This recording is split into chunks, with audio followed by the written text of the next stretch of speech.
J'ai une question. C'est quoi la pose longue?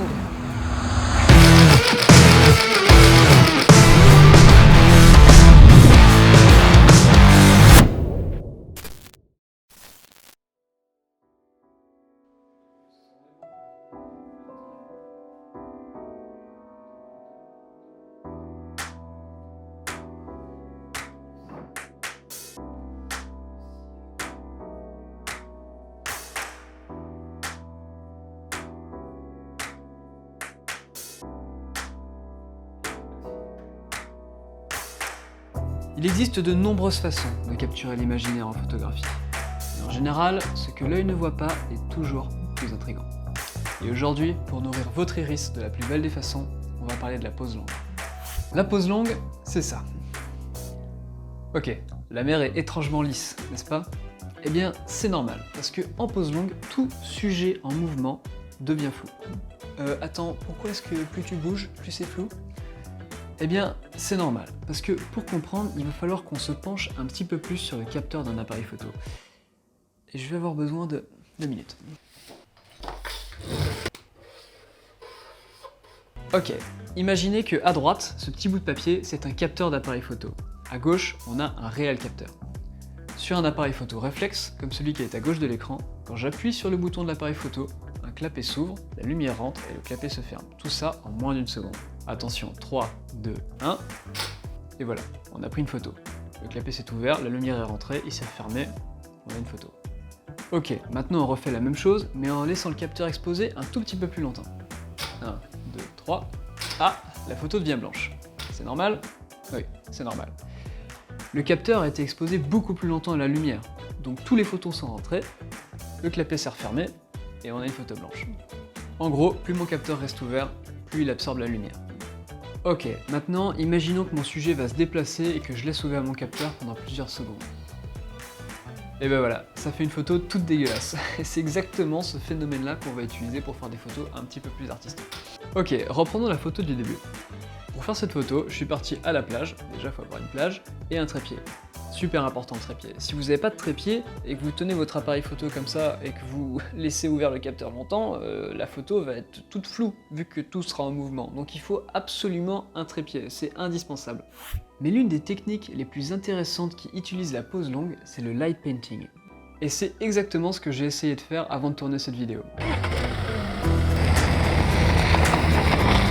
C'est parti.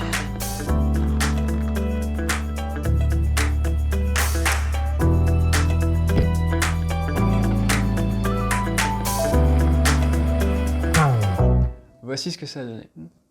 Ouais, je suis un petit peu parti dans tous les sens pour faire ça. Bon, ok, la théorie c'est chiant, passons à la pratique. Vous prenez votre appareil photo, un trépied, ou même un smartphone d'ailleurs. Il y a plein d'applications qui existent aujourd'hui pour faire de la pose longue avec un téléphone. Vous posez votre appareil photo, vous restez immobile. Et maintenant, il va falloir faire quelque chose de tout nouveau. Il va falloir mettre l'appareil photo en mode manuel. Alors, il y en a qui diront, ouais, manuel, pas de problème, mais il y en aura d'autres qui diront, c'est quoi ça? Quand tu es en mode manuel, tu vas pouvoir toucher principalement à 3 choses. Les ISO, la vitesse d'obturation et l'ouverture. Je vais pas expliquer en détail à quoi servent ces 3 réglages, on fera une vidéo dédiée pour ça. Mais en gros, l'ouverture c'est ce qui va faire ta profondeur de champ, tes ISO c'est ta sensibilité à la lumière, plus tes ISO sont hauts, plus tu pourras prendre des photos en faible luminosité, mais en contrepartie il y aura du grain. Et la vitesse d'obturation, c'est exactement ce qu'on va utiliser pour faire la pose longue. Donc pour la pose longue, tu prends la vitesse d'obturation, tu descends, tu descends, tu descends, tu descends, à un moment on va passer le 0, et après le 0, là tu pourras choisir entre 2, 3, 4, 5 secondes, et moi en l'occurrence, pour faire la photo que j'ai faite, c'était 6 minutes. Déjà, s'il fait jour, c'est mort. Parce que si tu laisses ton capteur ouvert trop longtemps, t'as trop de lumière qui va rentrer et ta photo sera blanche, comme on a vu tout à l'heure. Pour ça, il y a une solution, soit t'achètes ce petit truc. Si j'arrive à l'ouvrir. Ce petit truc. Un filtre ND. C'est juste des lunettes de soleil pour les objectifs. Avec ce truc là, tu vas pouvoir faire quelques poses longues de jour, mais elles seront pas très longues. Ça dépendra de quel filtre tu possèdes. Mais le plus simple, quand on n'a pas de filtre, c'est de faire ça la nuit ou au coucher du soleil. Pour te donner une idée, le capteur est resté ouvert 6 minutes pour cette photo. J'ai pris mon téléphone portable, allumé la lumière, j'ai éclairé toutes les zones de la voiture, ensuite je suis rentré dans la voiture, j'ai allumé les phares de la voiture, j'ai attendu un petit peu le temps que la lumière soit absorbée par le capteur, j'ai avancé, j'ai reculé, c'est ça qui fait cette petite traînée rouge, et ça a donné ce résultat. Ce qui est génial, c'est qu'on peut faire à peu près n'importe quoi, c'est toujours stylé. Voilà, bon, ça peut faire peur à certains, mais je vous assure que si vous prenez votre téléphone, votre appareil photo et que vous bidouillez un petit peu les réglages, vous allez voir, c'est tout de suite très simple. Bon, on parlera de quelques réglages un petit peu plus en profondeur la prochaine fois. Mais en attendant, je vous laisse avec quelques images en pause longue.